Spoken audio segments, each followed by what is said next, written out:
तो जितनी जो आप लोग एक बार और ध्यान से समझ लें, धन पूर्णांक संख्याएं, इसमें धन में मतलब धनात्मक संख्याएं ली जाएंगी सभी जितनी भी होंगी, जैसे कि 1 2 3 4 कोई भी संख्या हो सकती है गिनती में, ये धनात्मक कहलाएगी, धनात्मक संख्या। ऋणात्मक ऋण पूर्णांक संख्याएं, ऋणात्मक में मतलब ऋणात्मक की जितनी भी संख्याएं होगी पूरी ली जाएंगी, जैसे -1 -2 -3 डॉट डॉट डॉट अनंत तक जाएंगी, तो ये ऋण पूर्णांक संख्याएं होगी। नंबर 3 पूर्ण संख्याएं, पूर्ण संख्याएं जिसमें शून्य को भी सम्मिलित किया जाए, यानी पूरी तरह से 0 1 2 3 4 पूरी संख्याएं सम्मिलित हो गई अनंत तक, तो वे पूर्ण संख्याएं हो गई। सम संख्याएं, सम संख्याएं वे संख्याएं जो स्वयं के अतिरिक्त मतलब किसी अन्य से भी विभाजित हो जाए, जैसे 2 4 6 अनंत इत्यादि संख्याएं सम संख्याएं कहलाती हैं, जो स्वयं के अतिरिक्त किसी अन्य से भी विभाजित हो जाए। ठीक, इसमें जैसे 4 में 2 को भाग जा रहा है, 6 में 3 को भाग जा रहा है, तो ये विभाजित हो गई। विषम संख्याएं ऐसी संख्याएं जो एक के अतिरिक्त किसी अन्य से विभाजित ना हो, मतलब जो स्वयं के अतिरिक्त किसी अन्य से विभाजित ना हो, केवल वो स्वयं से ही विभाजित होती हैं, जैसे कि 1 3 5 डॉट डॉट डॉट अनंत तक जाएंगी ये संख्याएं, यानी विषम संख्याएं कहलाती हैं। ठीक, अब आती है भाज्य संख्याएं, ऐसी संख्याएं भाज्य में ऐसी संख्याएं जो एक के स्वयं के अतिरिक्त किसी अन्य से विभाजित हो जाए। भाज्य का मतलब है भाग जाना, जिसमें किसी अन्य संख्या का भाग चला जाए, वो भाज्य संख्या कहलाएंगी। जैसे 4 6 8 9 इसमें भाग चला जाएगा, 4 में 2 का भाग जा रहा हूं, 6 में 3 को भाग जा रहा हूं, 2 को जा रहा हूं, 8 में भी भाग जा रहा हूं, 9 में भी भाग जा रहा हूं, तो ये क्या कहलाएंगी? भाज्य संख्या कहलाएंगी।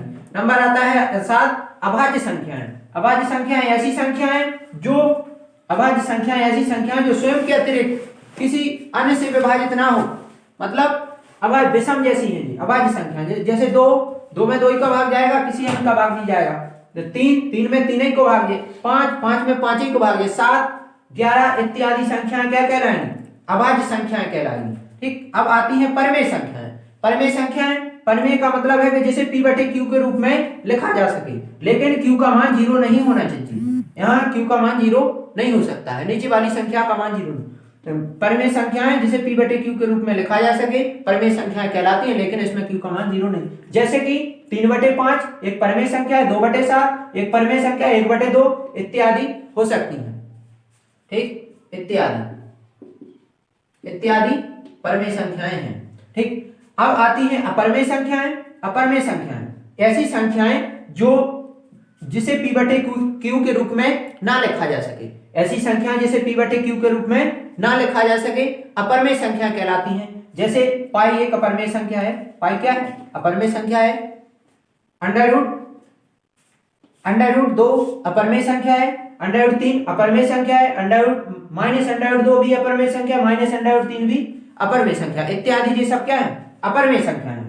वास्तविक संख्याएं ऐसी संख्याएं, देखो वास्तविक में अब इसमें सबको सम्मिलित किया गया है। वास्तविक का मतलब है कि वास्तव में पूरी संख्याएं कि परमेय को भी और अपरमेय को भी, ऐसी संख्याएं जिसमें परमेय और अपरमेय दोनों को सम्मिलित किया जाए वो वास्तविक संख्या कहलाती हैं। जैसे कि 2/3 ये परमेय हो गई, 2/3 -4/7 ये भी परमेय हो गई, और अपरमेय क्या हो गई? अपरमेय हो गई, देखो -1 अपरमेय संख्या हो गई, और पाई एक अपरमेय संख्या हो गई, √2 भी एक अपरमेय संख्या हो गई, √3 भी अपरमेय संख्या हो गई इत्यादि को सम्मिलित किया गया है, तो ये क्या कहलाई? वास्तविक संख्या कहलाई।